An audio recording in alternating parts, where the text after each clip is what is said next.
조갑제 TV 시청자 여러분 안녕하십니까. 나중에 역사가 2018년 한국의 지식인들에 대해서 쓸 때 아마 암흑의 시기였다 이렇게 쓸 것입니다. 암흑의 시기였다. 암흑의 시기는 뭐냐, 악을 선으로 보는 글과 말을 하는 지식인들이 만들어내는 세상을 악의 어둠의 시기라고 하죠. The darkest hour, 가장 어두운 시기였다. 문명 발전 면에서는 가장 빛나는 시기였지만은 지성사 면에서는 가장 어두운 시기였다. 이렇게 기록할 것입니다. 1930년대 유럽의 지식인들이 스탈린의 무자비한 학살을 눈 감고 비호했던 것을 요사이 그렇게 비판하고 있습니다.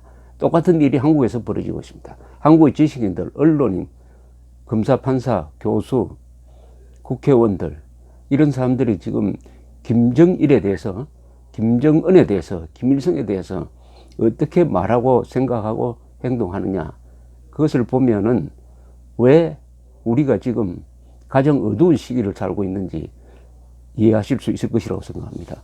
오늘이 김정일이 생일이라고 해가지고 또 언론이 보도를 합니다. 아니, 자유대한민국을 만든 건국의 아버지 이승만 생일이 3월 26일인데 그날은 단 한 줄도 쓰지 않습니다. 이른바 자칭 보수 언론이라는 사람들까지도. 그런데 이 악당 백도 혈통이 아니라 백정, 인간 백정 혈통 김정일의 생일을 우리가 왜 알아야 합니까? 김정일의 생일과 관계되는 행사는 전부 다 북한 체제, 그것도 수령 우상 숭배를 선전하는 겁니다. 그것을 보도하면은 자동적으로 한국 사람들 머릿속에 김일성, 김정일, 김정은 괜찮은 사람이다, 그 지도자 깜이지 하는 그릇된 쓰레기 정보를 주입하게 되니까 김일성, 김정일 생일에 대해서는 일체 보도를 하지 않아야 됩니다. 이스라엘 같으면 아마 이런 보도를 하지 못하게 하는 법을 통과시켰을 겁니다.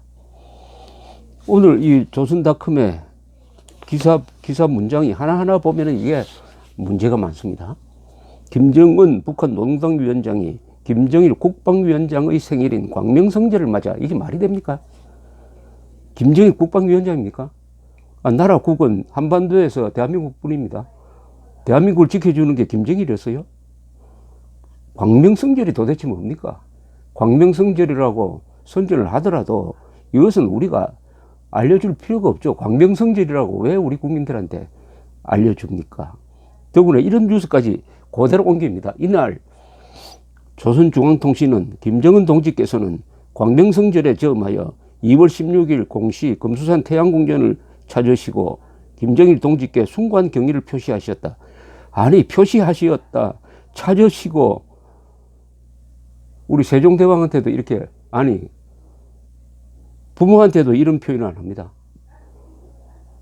왜 이런 것을 이렇게 그대로 보도합니까? 이건 그대로 보도하면 안 됩니다. 이건 일종의 욕설이거든요. 우리 민족에 대한 욕설입니다. 그러면은 따옴표를 떼고 우리가 나름대로 해석을 해가지고 김정은이가 시신을 찾았다, 이 정도로 이야기를 해야죠. 완전히 지금 북한 노동 정권의 선전을 우리 언론이 지금 대행해주고 있습니다. 또 이런 내용이 있습니다. 그 기사 말미에 가면 노동신문은 김정일 동지의 애국 염원, 강국 염원을 빛나게 실현해 나가자라는 제목의 사설에서 오늘 우리 공화국이 국가 핵무력 건설에서 역사적 승리를 이룩하고 사회주의 승리봉을 향하여 질풍노도 쳐 나아가고 있는 것도 장군님의 혁명업적과 하나로 있다. 이거 왜 이야기합니까?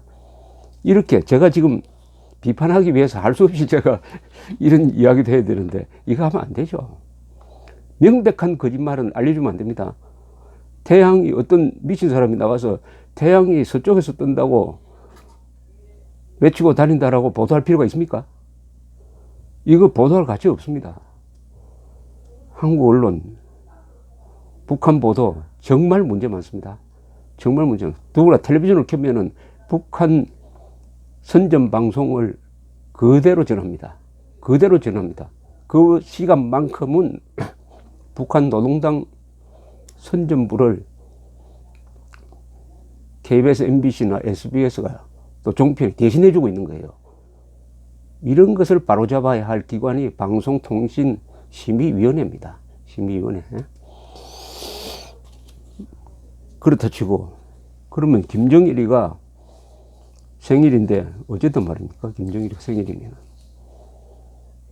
김정일이 생일이라는 게 무슨 뜻입니까? 한민족의 재앙적 인물이 났다는 거 아니겠습니까? 김정일은 실제로 언제 났느냐 하면은 1941년에 났어요. 41년. 이것을 북한에서는 중간에 조작을 합니다. 1942년 2월 16일 백두산 밀령에서 났다. 백두산을 끄집어 들여가지고 조작을 합니다. 신화를 만들죠. 백두산에 온 적 없습니다. 이때 러시아의 소련군 장교로 복무하던 김일성은 일본과 싸운 적이 없습니다. 그때 소련과 일본은 우호관계였습니다. 그러니까 백두산에 올 일이 없습니다.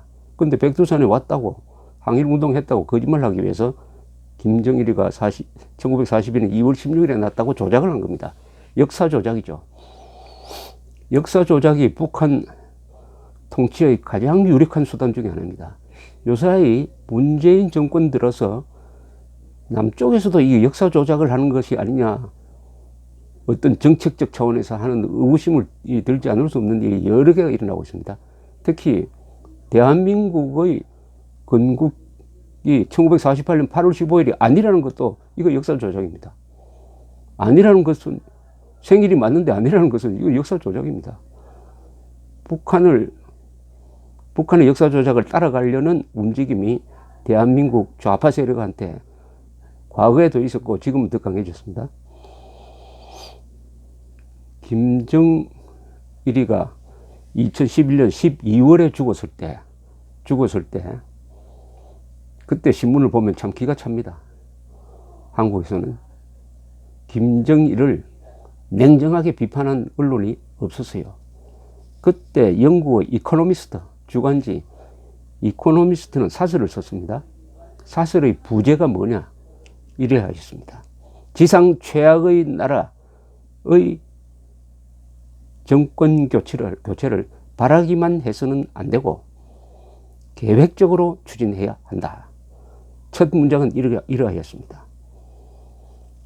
정의감이 있는 모든 사람들과 수많은 희생자들에게는 김정일이 제명대로 살다가 자연사하였다는 게 정말 잘못된 일이었다.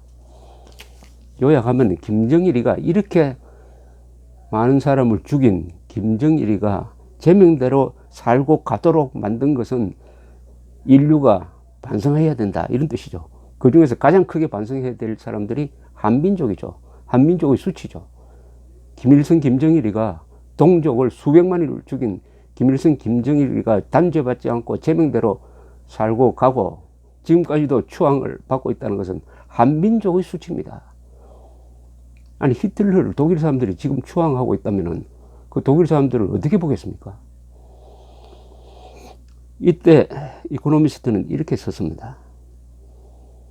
북한을 지옥으로 만들어 놓고 자신은 달콤한 인생을 즐긴 자다. 꼬냑을 마시고 초밥을 즐기고 핵개발을 하고 여객기를 폭파하고 영화에 집착해가지고 남한 감독을 납치한 독재자다. 이렇게 평을 했습니다. 이코노미스트는 또 김정일에게는 북한이 영화 촬영 세트장이었다. 북한 사람들은 연극을 하고 있다. 인생을 연극하고 있는 사람들이다. 김일성, 김정일을 신으로 만들고 거기서 노예의 역할, 그러면서도 행복한 척하는 그 역할을 하는 사람들이 북한 사람들이다. 이렇게 이코노미스트는 평을 했습니다. 그 무대에서 김정일은 신을 연기하였고 인민들은 그를 숭배하는 역을 맡도록 하였다. 이코노미스트는 또 이렇게 썼습니다. 김정일은 자연사하는 데 성공하였을 뿐 아니라 소수 지배층을 보호하고 뚱보 아들에게 이 무대 세트를 인계하는 데도 성공하였다. 문제는 김정은이 인계받은 그 무대 세트에서 도우미 역할을 하고 있는 게 대한민국의 지도층입니다. 지도층입니다. 이코노미스트는 김정은이가 인수한 이 북한의 딜레마에 대해서 이렇게 썼습니다. 개방을 해도 개방을 안 해도 무너지게 되어 있다. 아마 이런 방향으로 갈 것입니다. 중국이 김정일에게 여러 번 개방에 따른 기적적인 성과를 보여줘도 변화를 모색할 수 없었던 이유가 개방하면 무너지게 돼 있다. 왜 무너지느냐? 바로 진실이 들어가니까. 진실이라는 햇볕이 들어가면 어둠이 유지될 수 없으니까 그렇게 된다는 뜻이죠. 이코노미스트는 김정일이가 죽었을 때 또 이렇게 이야기했습니다. 정말로 개탄하여야 할 사실은 주변국들이 김정일 살인정권을 지탱해 주었다는 점이다.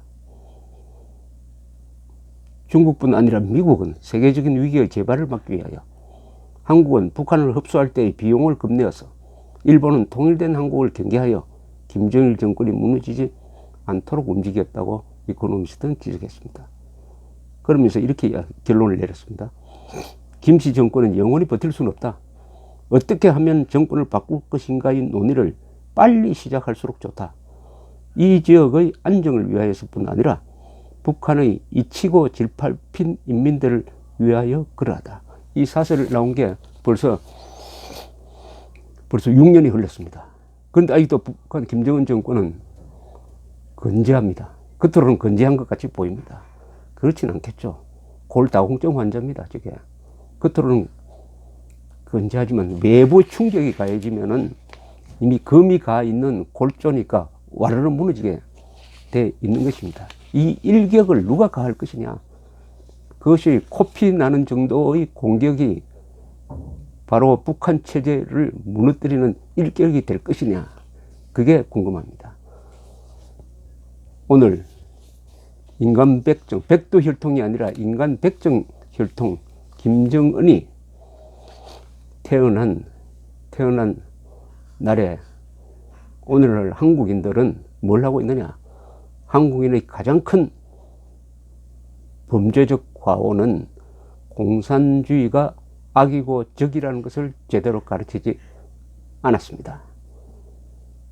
공산주의와 싸운 사람을 오히려 범죄로 몰고 있는 이런 상황, 국가 자살적 상황이지만은 지금이라도 김일성, 김정일, 김정은은 악마였다, 악당이었다, 민족 반역자였다, 그리고 전쟁 범죄자였다, 테러 지원 단체의 수괴였다. 말을 앞으로 정확하게 쓰면서 김정은 앞에는 반드시 민족 반역자, 전쟁 범죄자, 그리고 테러 지령자라는 말을 정관사처럼 의무적으로 써야 합니다. 감사합니다.